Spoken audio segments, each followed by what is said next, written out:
నమస్కారం సార్. నమస్తే అండి. కీరవాణి గారిని ఇంకొన్ని ఇబ్బందులు అయితే చుట్టుముట్టాయని చెప్పుకోవాలి సార్. ఆల్రెడీ ఒకటి ప్రవస్తి ఆరాధ్య ఆరోపణల విషయంలో ఆయన పైన చర్చలు అయితే జరుగుతున్నాయి. మరోవైపు ఇప్పుడు ఆయన పైన హిందూ సంఘాలు ఫైర్ అవుతున్నట్టుగా తెలుస్తుంది. ఆయన గతంలో ఏదో కామెంట్స్ చేశారనే కామెంట్స్ తాలూకా వీడియోని సోషల్ మీడియాలో వైరల్ చేస్తూ హిందువులు ఫైర్ అవుతున్నట్టుగా మనకు వార్తలు అయితే వస్తున్నాయి సార్. వాళ్ళు సోషల్ మీడియాలో పెడుతున్నారు. మరి ఏం వ్యాఖ్యలు చేశారు, దాని మీద హిందువులు ఎందుకు ఫైర్ అవుతున్నారు, దీనికి మీరేం చెప్తారు సార్? అంటే ఒక ఛానల్లో జనరల్గా మనకి ఉగాది రోజున తెలంగాణ ప్రభుత్వం తరఫున పర్టికులర్గా అంటే గతంలో బీఆర్ఎస్ తరఫున ఈ పంచాంగ శ్రవణం చేసేటువంటి పెద్ద మనిషి ఒక ఆయన కీరవాణి పాత వీడియో ఒకటి ప్రదర్శిస్తూ ఆయన కొంచెం సీరియస్గా ఆక్షేపించాడు. అంటే ఇలాంటి వాళ్ళ సినిమాలు మనం బ్యాన్ చేయాలి, చూడకూడదు అని చెప్పాడు. ఆయన చూడకూడదు అని ఆయన చెప్పిన వీడియో ఎప్పుడూ ఆయన ఏదో ఒక ఈవెంట్లో పార్టిసిపేట్ చేస్తూ మాట్లాడిన సందర్భం అది. ఆయన అన్న మాటలు ఏమిటి, ఎందుకు ఈయనకు అంత కోపం వచ్చింది, ఎందుకంత ఆగ్రహం వ్యక్తం చేశాడు అంటే, కీరవాణి ఏం మాట్లాడాడు దానిలో నాకు తెలిసి, అంటే నాకు అన్ని మతాలని ఆదరిస్తాను, నేను అందరు దేవుళ్ళ దగ్గరికి వెడతాను, అందరు దేవుళ్ళకి నమస్కారం పెడతాను అని చెబుతూనే ఆయన కొంచెం ఈ క్షమా వ్యవహారానికి వస్తే అంటే క్షమకి సంబంధించి కొంచెం క్రిస్టియానిటీలో ఎక్కువ ఉందేమో ఆ ఇన్ఫ్లుయెన్స్ అనేది నా అభిప్రాయం, నాకు అనిపించిన వరకు అని చెప్పాడు ఆయన. కాబట్టి ఆ అభిప్రాయం మీద ఈయన కోపం వచ్చింది. అంటే ఏం చదివావు నువ్వు, ఏం చదివి నువ్వు ఈ నిర్ణయానికి వస్తావు అని చాలా సీరియస్గా మాట్లాడాడు ఈయన. నిజానికి అది కీరవాణితో ఓపెన్గా డిబేట్ చేయొచ్చు. ఏమండి మీరు ఇలా మాట్లాడేశారు, ఇది తప్పు కదా, ఇతర మతాల్లో మాత్రం క్షమ ఎందుకు లేదు, హైందవంలో ఉన్నటువంటి క్షమ గురించి మీకు ఏ మేరకు తెలుసు, మీరు రండి మనం కూర్చుని ఒక ఓపెన్ డిబేట్ చేద్దామని గౌరవప్రదంగా అనొచ్చు. కానీ ఆ గౌరవప్రదంగా అనకుండా ఈ దరిద్రుడు ఇలాంటి పదాలు వాడుతూ చెప్పుకుంటూ వెళ్ళాడు ఆయన. ఎవరు, ఈ పంచాంగ శ్రవణం చేసేటువంటి బ్రాహ్మణోత్తముడు. నా గొడవ ఏంటంటే, మీరు ఎలాగైతే అగ్రెసివ్గా మాట్లాడారో ఒక పాత వీడియో తీసి, ఈ అగ్రెసివ్నెస్సే భయపెడుతోంది ప్రపంచాన్ని.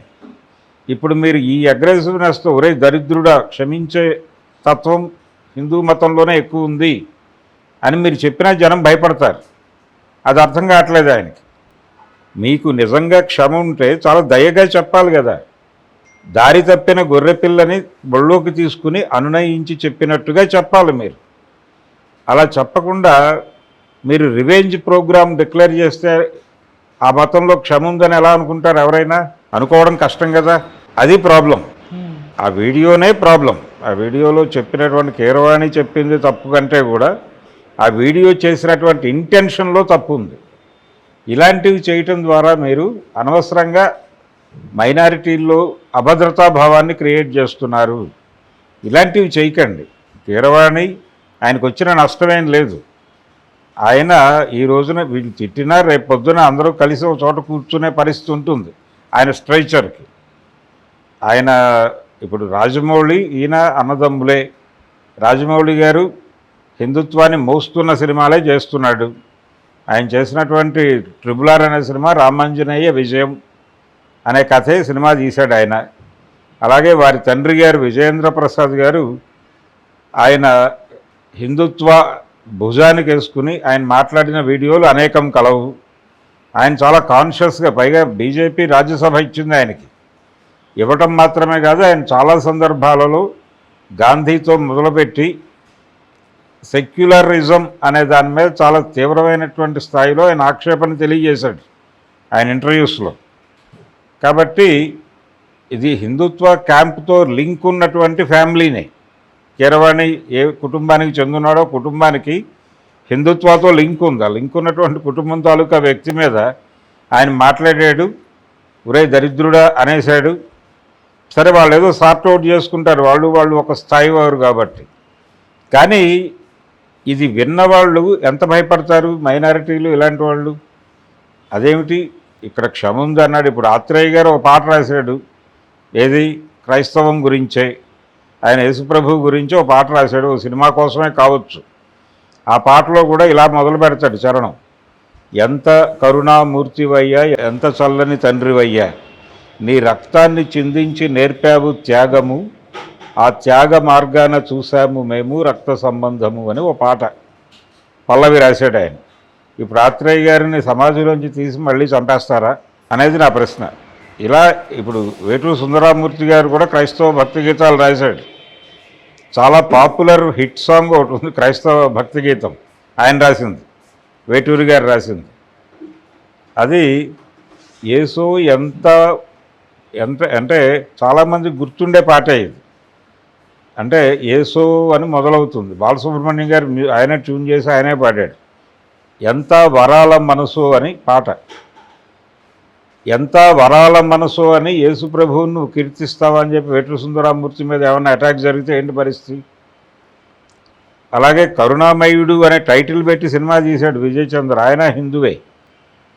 ఆయన పరిస్థితి ఏంటి? ఆ తర్వాత ఆయన రామచిత్ర అని బ్యానర్ పెట్టి రాజాదిరాజు అనే క్రైస్తవ కథ సినిమా తీశాడు. ఆయన బ్యానర్ పేరు రామచిత్ర, ఆయన తీసిందేమో క్రైస్తవ భక్తి సినిమా. మరి ఆయన్నేం చేయాలి? అలాగే మిస్సమ్మ అనే సినిమాలో పింగళ నాగేంద్రరావు గారు కరుణించు మేరీ మాత అని ఒక పాట రాశారు. ఆయన్నేం చేయాలి ఇప్పుడు? కాబట్టి క్రైస్తవ భక్తి గీతాలు పాడిన వాళ్ళు, బాలసుబ్రహ్మణ్యం గారు క్రైస్తవ భక్తి గీతాలు అనేకం పాడారు. అనేక క్రైస్తవ భక్తి గీతాల ఆల్బంలకు ఆయన మ్యూజిక్ చేశాడు.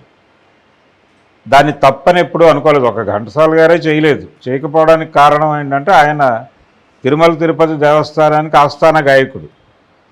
ఆయన దగ్గరికి వెళ్ళారు వీళ్ళు, క్రైస్తవ మిషనరీస్ అప్రోచ్ అయ్యాయి, మాకు కూడా పాడండి అని అడిగారు వీళ్ళు. అయితే ఆయన చెప్పిన టెక్నికల్ పాడను అనలా. ఆయన నాకు యేసు ప్రభువు మీద వ్యతిరేకత ఉంది అందుకని పాడను అనలా.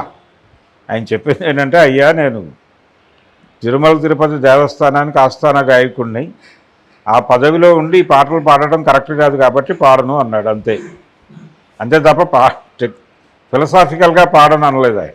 ఒకవేళ సినిమాలో ఏదైనా అవకాశం వస్తే పాడి ఉండేవాడేమో, ఆ అవకాశం ఎప్పుడూ రాలేదు ఆయనకి. కాబట్టి ఆయన మీద ఇది ఉంది. అంటే ఘంటసాల గారు ఎప్పుడూ పాడలేదు, బాలసుబ్రహ్మణ్యం చెడిపోయాడు, క్రైస్తవ పాటలు పాడతాడు అనే కామెంట్ విన్నాను నేను. కానీ ఆయన పాడకపోవడానికి రీజన్ అది, ఆయన టీటీడీ ఆస్థాన గాయకుడు అవటం వల్ల పాడలేదు. బాలసుబ్రహ్మణ్యానికి ఈ జంఝాటాలు లేవు కాబట్టి ఆయన పాడుకున్నాడు, అది గొడవ. కాబట్టి క్రైస్తవ భక్తి గీతాలు సుశీల్ గారు ఎన్ని పాడారు, ఎల్ఆర్ ఈశ్వర్ గారు ఎన్ని పాడారు. ఇలా ఈ టైపులో గనక దాడి మొదలు పెడితే చాలామందిని చంపేయాల్సి ఉంటుంది మళ్ళీ. ఇది తప్పు. ఇలాంటి సెక్టేరియన్ ధోరణి అంటారు దీన్ని. ఈ సెక్టేరియన్ ధోరణిలో నుంచి క్షమలోకి రండి, క్షమించండి, హక్కును చేర్చుకోండి. ఈ హక్కును చేర్చుకోవటం, వాళ్ళలో ధైర్యాన్ని నింపటం, భరోసా నింపటం తప్పేం కాదు. వీళ్ళు ఏం చెప్తున్నారు, ఇలా అగ్రెసివ్గా మాట్లాడటం నుంచి ఆ మతంతో ప్రమాదం ఉంది హైందవానికి అనేది ఎస్టాబ్లిష్ చేయాలనేది వీళ్ళ గొడవ. క్రైస్తవ మతం తాలూకా ఇన్ఫ్లుయెన్స్ పెరిగిపోతోంది ప్రపంచంలో. కీరవాణి లాంటి వాడే ఇలా మాట్లాడాడంటే సామాన్యుడి పరిస్థితి ఏంటి? వాళ్ళు వశీకరణ చేసుకుంటున్నారు ప్రపంచాన్ని. హిందూ మతం పెను ప్రమాదంలో ఉంది క్రైస్తవం నుంచి అనేటువంటి ఒక ఇండికేషన్ని ట్రాన్స్ఫార్మ్ చేయటం కోసం ఆయన ఆ లెవెల్లో మాట్లాడాడు, ఒరే దరిద్రుడా అని. అది కరెక్ట్ కాదు, అది కరెక్ట్ టోన్ కాదు, కరెక్ట్ పద్ధతి కాదు. హిందూ మతాన్ని కాపాడుకోవడానికి కూడా అది కరెక్ట్ కాదు. పరమత సహనం ఖచ్చితంగా ఉండి తీరవలను. ఎందుకంటే ఇది ఎవరు అవునన్నా ఎవరు కాదన్నా ఇది ప్రస్తుతానికి రాజ్యాంగాన్ని ఇంకా పూర్తి స్థాయిలో సవరించలేదు కాబట్టి ఇది లౌకిక రాజ్యంగానే పరిగణించాలి. అది ఇందిరాగాంధీ గారు 77వ రాజ్యాంగ సవరణలో తీసుకొచ్చారు, అంతకుముందు అంబేద్కర్ పెట్టలేదు అనే ఆర్గ్యుమెంట్ ఉన్నప్పటికీ నిజమే కావచ్చు. అది ఆవిడే ఇందిరాగాంధీ గారు 42వ రాజ్యాంగ సవరణ సందర్భంగానే లౌకికవాదం అనేది తీసుకొచ్చింది. సోషలిజం, సెక్యులరిజం ఇవన్నీ ఆ టైంలో తీసుకొచ్చినవే. అది అంతకుముందు లేదు, వాస్తవమే. దాంతో ఎవరికి భేదాభిప్రాయాలు లేవు. కానీ భారతదేశంలో అన్ని మతాలు ఉన్నాయి, అన్ని మతాల ఉనికి ఉంది ఇక్కడ. కాబట్టి ఎవరిని గాయపరచక్కర్లేదు, అందరూ కలిసిమెలిసి ఉంటున్నారు. వాళ్ళ పండగలు వీళ్ళు చేసుకున్నారు, వీళ్ళ పండగలు వాళ్ళు చేసుకున్నారు. ఇప్పుడు ఎవరిని వారిని కంపార్ట్మెంటల్గా చీల్చేసే ప్రయత్నం ఇది. కాబట్టి ఇందులో కాన్స్పిరసీ ఉంది. ఈ ఆర్గ్యుమెంట్లో కాన్స్పిరసీ ఉంది. కంపార్ట్మెంటల్గా ఉండండి, కలిసి ఉండద్దు. రామసీమల్లో శ్రీరామనవమి పందిర్లు ముస్లిమ్స్ వేయటం తెలుసు నాకు. ఆ తాటాకులు అవి పెట్టిన రోజుల్లో ఆ గుచ్చే వాళ్ళందరూ ముస్లిమ్సే గుచ్చేవాళ్ళు. అల్లిక అంటారు దాన్ని. ఇప్పుడు అసలు వాళ్ళు పందిరి వైపు వస్తే పరిస్థితి బాగలేని కండిషన్ కదా, టెర్రరైజ్ అయిపోయి ఉంది కదా సమాజం. అందుకని ఇది ఒక సెక్టేరియన్ ధోరణితో మాట్లాడాడు ఆయన. అది హర్షణీయం కాదు. కీరవాణిని అలా టార్గెట్ చేయడం ఖచ్చితంగా తప్పే. అది అంటే ఇది వాంటెడ్గా కావాలని చేసింది. అంటే రోజు ఎవరో ఒకళ్ళ మీద దాడి చేయాలి, ఈరోజు దాడికి ఆయన దొరికాడు అంతే.